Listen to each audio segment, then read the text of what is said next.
السلام علیکم عزیز طلباء، میں اشرف حسین معلم اردو ہائی اسکول برمسیہ بوکارو آج آپ کے سامنے فورٹ ولیم کالج کی نثری خدمات پر ایک مختصر سا مضمون پیش کرنے جا رہا ہوں۔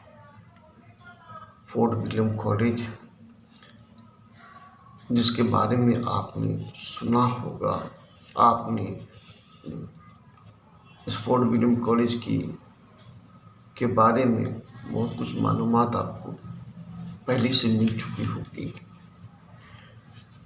فورٹ ولیم کالج کیا ہے، اس پر ہم غور کریں۔ جب ہم اردو نثر کی بات کریں گے تو نثر کا جب ذکر ہوگا تو فورٹ ولیم کالج کا بھی ذکر ہوگا۔ غور کیجیے، ہندوستان میں مغلیہ سلطنت کا شیرازہ منتشر ہوا تو انگریزوں کے قدم جمنے لگے اور ملک کا ایک بڑا حصہ ایسٹ انڈیا کمپنی کے زیر نگیں آ گیا۔ ملک کا انتظام کرنے کے لیے آئے دن انگلستان سے انگریز افسر آتے رہتے تھے۔ ان کی سب سے بڑی دشواری یہ ہوتی تھی کہ وہ اس ملک کی زبان سے واقف نہ ہوتے تھے۔ یہاں کے باشندے بالکل انگریزی نہیں جانتے تھے۔ حاکم و محکوم ایک دوسرے کی زبان سمجھے تو ملک کا کاروبار چلے۔ آخرکار کلکتہ میں ایک کالج فورٹ ولیم کالج کے نام سے 1800 میں قائم کیا گیا، جس کا مقصد یہ تھا کہ نوآباد انگریز افسروں کو یہاں کی زبان سکھائی جائے۔ اس وقت سرکاری زبان فارسی تھی، لیکن اردو عام بول چال کی زبان تھی اور سارے ملک میں چھاتی جا رہی تھی۔ اس لیے کالج میں اردو کا شعبہ بھی قائم کیا گیا، جس کی سربراہی ڈاکٹر جان گلکرسٹ کو سونپی گئی۔ کالج کے ساتھ ساتھ ایک بڑا کتب خانہ اور پریس بھی قائم کیا گیا اور اردو کے علاوہ عربی، فارسی، سنسکرت اور ہندی کی طرف بھی توجہ دی گئی۔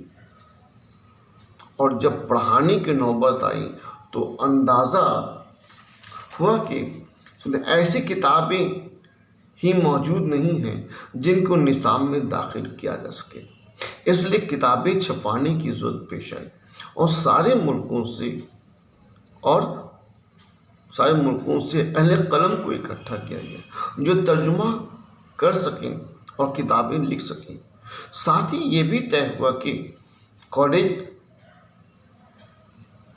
نئے انگریز افسروں کو زبان سکھانے کے لیے قائم ہوا ہے، اس لیے کتابوں کی زبان بہت زیادہ اور آسان ہونی چاہیے۔ اس لیے آسان، صاف اور سلیس زبان لکھنے کا رواج ہوا۔ یہاں پر یہ بات عرض کرنا بھی ضروری ہے کہ کالج تقریباً 20 برس تک قائم رہا اور اس عرصے میں اردو کی 18 مصنفین اور ترجمین نے تقریباً 50 کتابیں اردو میں تصنیف یا ترجمہ کی۔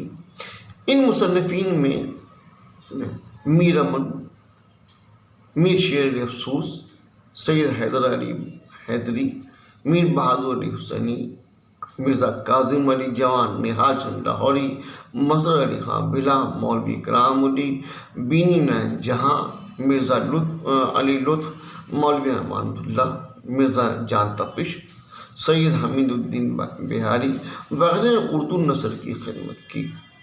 فورٹ ولیم کالج سے اردو نثر کو فروغ ملا۔ نثری ادب کو بالخصوص میر امن کے باغ و بہار سے کافی ترقی ملی۔